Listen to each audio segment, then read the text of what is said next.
my name is Cecilia with Jeweler Combs at Keller Williams. Today, I'm so grateful that we have a distinguished guest, Bobby Apples, the head of commercial land in Keller Williams, Celina, to join us to talk about the exciting development in commercial and land division. Good afternoon. Thank you so much for your time, Bobby. You're sure welcome. Yeah, so first I want to ask you, how long have you been in the business, and what kind of project you're mainly working on? Absolutely. I have been in commercial real estate for over 30 years. Actually, it's closer to 40. Okay. Who's counting? And I've lived in Celina since about 1989. Wow. What's the size of population in Celina back then? Oh, back then it was about 2,000, 2,500. And today it's pushing 22,000. Yeah, so we know that our office is right on Preston, and we have a great frontage of Preston Road here. We do. This is the premier office property in Celina on Preston Road, north of Prosper. And being here in Celina, we've just announced a 3,200 acre development that has closed the transaction. It'll be on the west side and north side of Celina. This year, which is a short year, it's only August, there has been another 3,000 residential lots platted, and currently there's about 20,000 available future lots coming to Celina in the next couple of years. So it's going to be a big growth.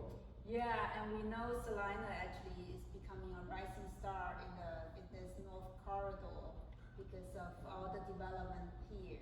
With residential already, but tell us about exciting things happening in commercial. Well, in commercial, we have 3 big projects on Preston Road that are breaking ground. Just off of Preston Road, we have 2 large projects, from light industrial to multifamily. We have a luxury 250 unit apartment complex coming. Wow. We have a 22 acre mixed use commercial development on Preston Road that will have, I've heard, a movie theater and a hotel. That's great. Besides office and retail and restaurant. And we've got probably 50 acres on Preston Road for high density commercial that's being studied right now for future development. Pricing on land on Preston Road has done very well. We're up to $15 to $20 a square foot for land on Preston Road. This is for like single user pad sites. Great, this is the happening place. It's a happening place. Preston Road is 4 lanes divided right now, and they have the potential to go to 6 lanes divided. Within the next few years, it'll be a demand factor. Wow, that's very exciting. So what have you seen? What are some of the new trends since the pandemic?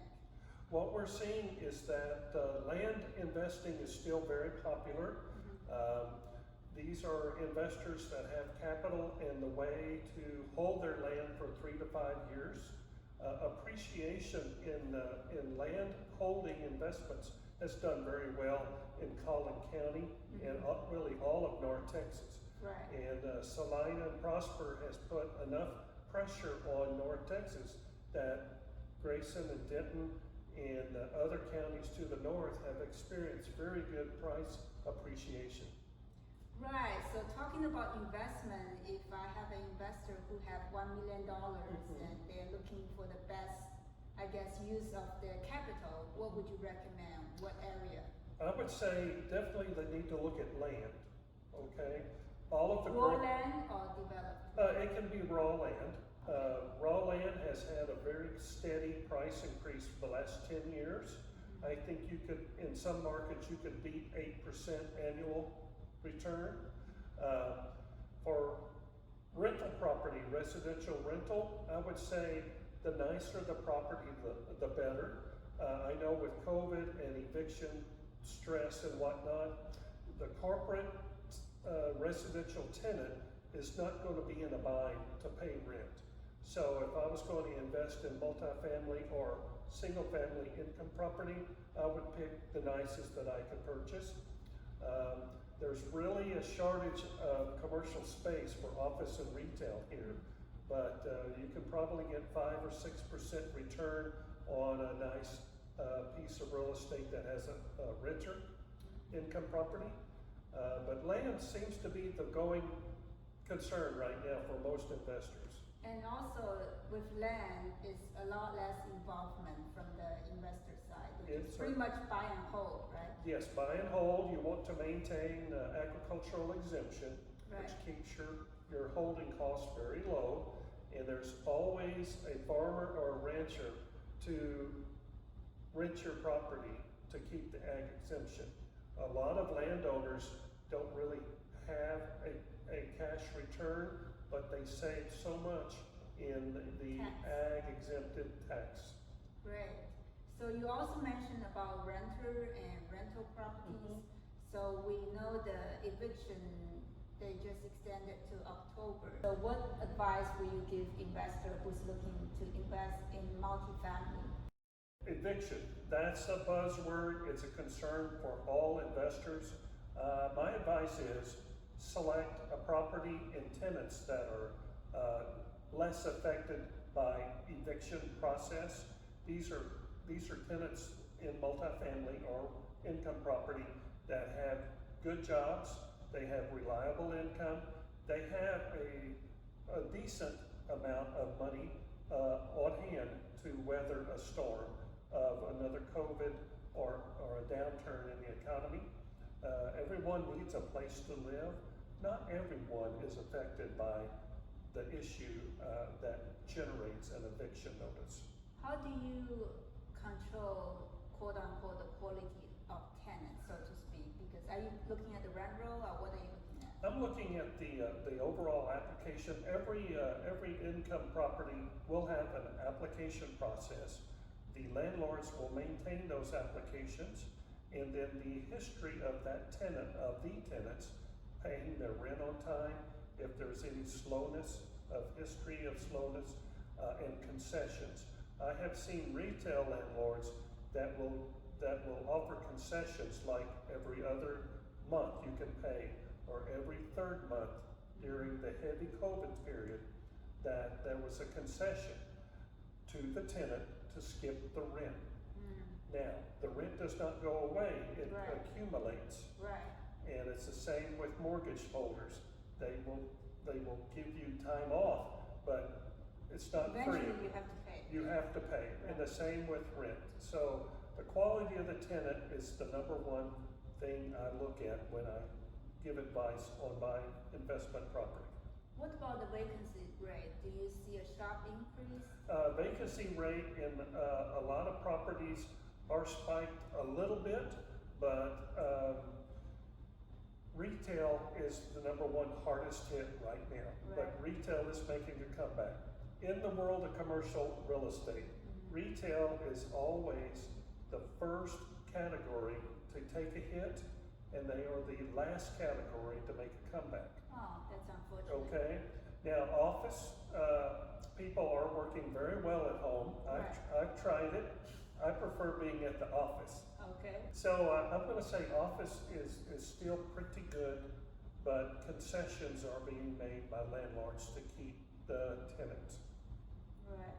It may be a month free every year. But you see this is like a short-term concern, right? You don't see this impact overall in the DFW area. You don't see this to be a long-term concern. No, in DFW, we have a high density of population of highly degreed and professionals, and they do not suffer the consequences with their jobs and their careers. Economists say if you're going to invest in Texas, focus along Interstate 35 from Dallas to San Antonio and look eastward, okay? Out west of I-35, it's going to be a little drier, smaller communities, and a little more challenging. I'm monitoring multifamily property west of Dallas-Fort Worth, and there's more and more coming on the market. Now, the returns are higher, but the vacancy factors are higher. Right. All of this means the risk factors are a little higher. Yeah, but we do see lots of influx of residential relocation to here. So we see that lots of the residents are pushing to the north. North of 380 for sure, as the cost of living is lower. So do you see the trend with commercial as well, or pushing to the north as well? I'm seeing commercial demand for doctors, lawyers, accountants, professional businesses needing new space. They are expanding. If they have locations in the Dallas-Fort Worth area, they are opening second and third locations in smaller communities, north, and Sherman and Denison is very, very much in their line of sight because ingress and egress, the highways are so good, Right. and housing is very affordable. Okay. Last question. So what are the size of business your division handles? So if any buyers, investors who want to work with your division, what is the size of the transaction? A lot of my transactions will range from 600,000 to 6 million. Okay. And every now and then we get an investor that will bring 10 or 15 million and they will buy multiple properties. Great. Thank you so much for your time. You're welcome. Thank you. All right. So if you're interested to know more about commercial land division, we're also going to do a focus interview with Bobby, talking about investment returns and factors that's important to investment. If you'd like to know more information about real estate, please subscribe to our channel. Thank you for your time.